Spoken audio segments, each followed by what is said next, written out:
Kushinda kwangu mimi haikuwa ujanja wangu, ilikuwa ni kwa neema na rehema za Mungu mwenyewe. Naamini nilipo kusudi ambalo Mungu amekusudia mimi mtoto wa Kamonga niweze kulitimiza Ludewa. Hiyo naamini sana. Na ninatambua haya aliyosema baba ya barabara. Ludewa kweli ni ya siku nyingi. Mwaka 75. Majirani zetu wameshapata barabara kwa kiwango cha lami. Sisi serikali sio kwamba haijafanya kazi, imefanya kazi.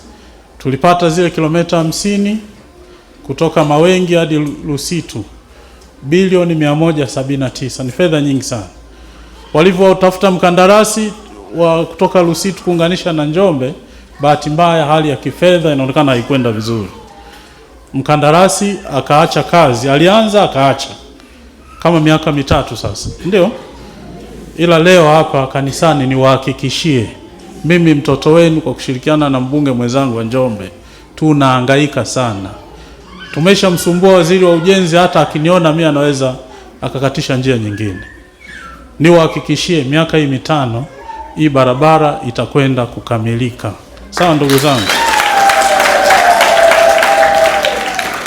Kwa hiyo baba, neno lako nimelichukua, na hawa jamaa hapa watakuwa wameshalifikisha, wakina Mchucha wa ITV.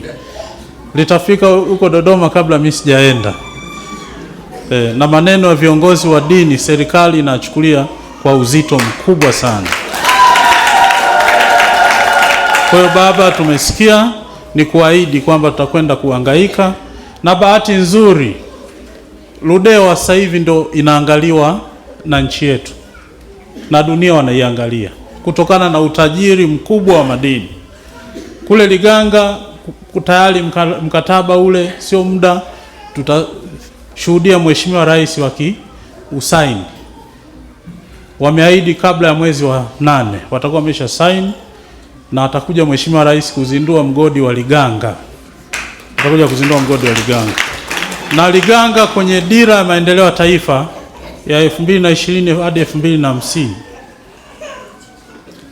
ndio nchi hii inategemea kutoka kwetu Ludewa. Na wameweka na miradi wezeshi ikiwemo barabara inaanzia Itoni Ludewa Manda, na barabara ya Mkiu Liganga Madaba, na barabara nyingine inaunganisha Mkomang'ombe na Liganga kupitia Ibumi. Nashukuru baba ulimtambulisha hapa mwakilishi toka Mkomang'ombe. Bahati nzuri au bahati mbaya yule ni mtoto wa babangu mdogo. Kwa hiyo kutoka pale Mkomang'ombe, Ibumi mpaka Liganga nayo imewekwa kwenye bajeti ya mwaka huu. Kwa hiyo kutakuwa na barabara ya zege kule. Mtu akitaka kupita huko atapita huko, pita huko atapita huko. Kwa hiyo nao kuja Ludewa, ndugu zangu, ni mambo makubwa sana. Tumechelewa, lakini wenda ni mpango wa Mungu. Niwahakikishie na mimi pale bungeni sitanyamaza. Tulikuwa na changamoto ya walimu, nikaisema sana bungeni pale, na nikatoa mfano wa shule chache. Jana Ludewa tumeletewa walimu 62. Kwa hiyo nishukuru sana serikali, nimshukuru sana rais wetu Dr. Samia Suluhu Hassan. Baada ya mimi kuongea, nilipata nafasi ya kukaa na wale mawaziri wa utumishi na TAMISEMI. Nikaelezea kwa uzito kwamba elimu ndio urithi wa watoto wetu.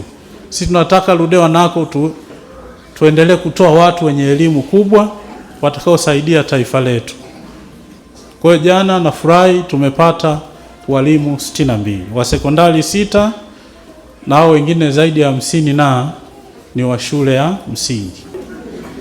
Lakini mwisho kabisa, nilitamani niwepo kwa muda mrefu hapa pamoja na nyinyi, lakini na mkutano Manda Nsungu na Mzee Kolimba tunakwenda wote. Lakini niungane na shukrani aliyoitoa baba padre wetu hapa Ayubu Haule. Mimi nitamuunga mkono kwa kuchangia saruji mifuko 100. Nilimsikia hapa,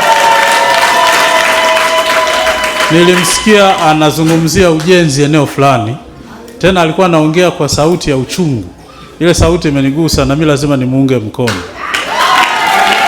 Saruji mifuko 100. Asante sana baba, asante sana. Na hii mtaipata kwa Michael Mdenye. kwa Michael Mbenga.